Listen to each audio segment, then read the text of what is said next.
Hi, I'm Joesphine Langford. I'm here at Tiffin, and we're chatting after we fell with Cosmo. You can come back. Relationships are complicated.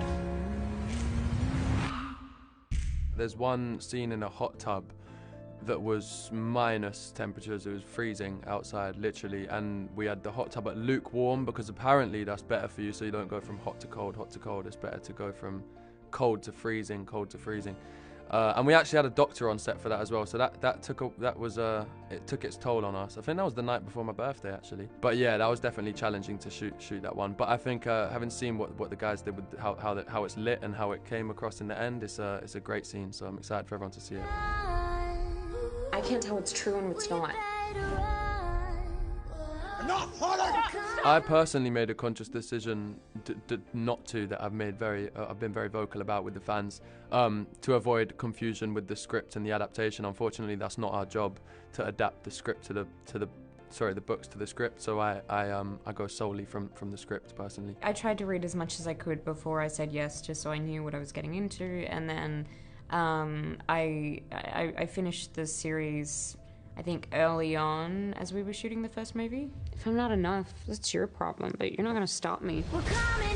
You're my better place, Tess. Yeah, well, Anna was on set with us every day on the first one.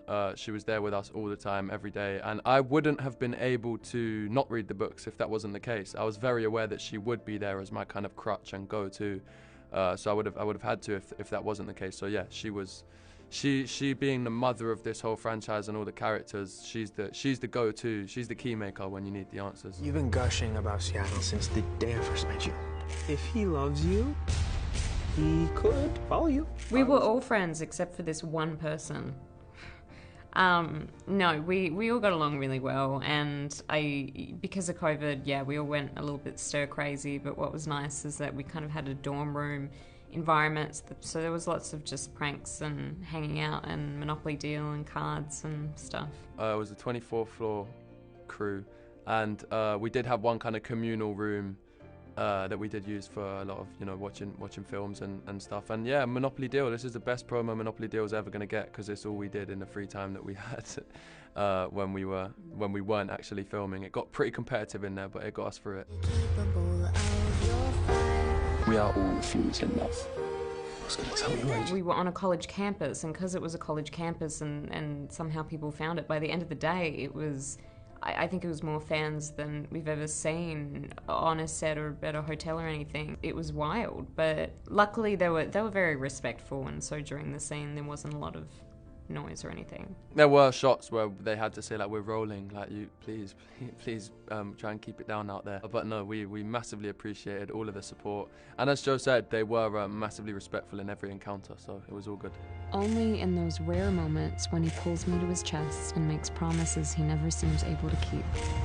But I think also the fact that we had an intimacy coordinator this year, it's just like, it kind of makes you realize why didn't we have one. It's like having a stunt coordinator, or like, it's a different scene to what you usually do. It's more physical, and it makes a lot of sense to have someone to kind of block through that. Sometimes we do a little fist bump at the end and say good work, team, which is always a good little ritual. But no, I would say they kind of feel like every other scene now that we've done number 1 and number 2, and we're here doing 3 and 4.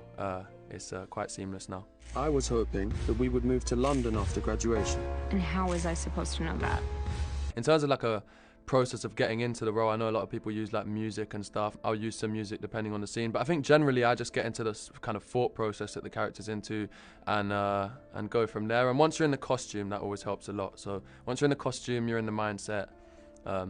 It all kind of happens. Having said that, this is number 3 and 4, so we've had a fair bit of practice with these characters as well. I find that doing the accent and putting on the costume does the job. I think having an accent is part of a mask. You start doing an accent and immediately, well, it's not me. No, do you know what? I feel like because Anna Todd had created such a wholesome character with Hardin, I didn't feel like I needed to get any external inspiration or anything. I think it was a very well-rounded character there. You sabotage every good moment that we have. No, if I wanted to try and sabotage a good moment, I would have brought up another guy's number in your dress. Yeah, the London set, I FaceTimed a couple friends from the London set. I was like, guys, I'm back. What are we doing? Like, I'm finally back. I've been away for 3 months. Like, I'm here. And they were all like, thought I was in London because the backdrop was so authentic. So the set was great for the London one. You have a great job in Seattle, but I don't have anything there. You'd have me. Okay, that's not enough. I kept a lot of costumes and Hardin's ring. I feel like a lot of the props are probably kept for safety in case we need to do emergency reshoots, so mainly his wardrobe for now. But I'd love to get my hands on his car if anyone wants to help start a petition to allow me to take that one home. Yeah, there's a BMW i8 I very much would like, but I took some of her wardrobe, whatever kind of was available at the end of the shoot. I was gonna tell you ages ago. Yeah, we did one. There's one scene that might actually be in a later movie as well, might be number 4 as well, that has a lovely rural roadside location that I can't wait for them all to see next year. We don't know where we are, where we shoot. New York? What about it?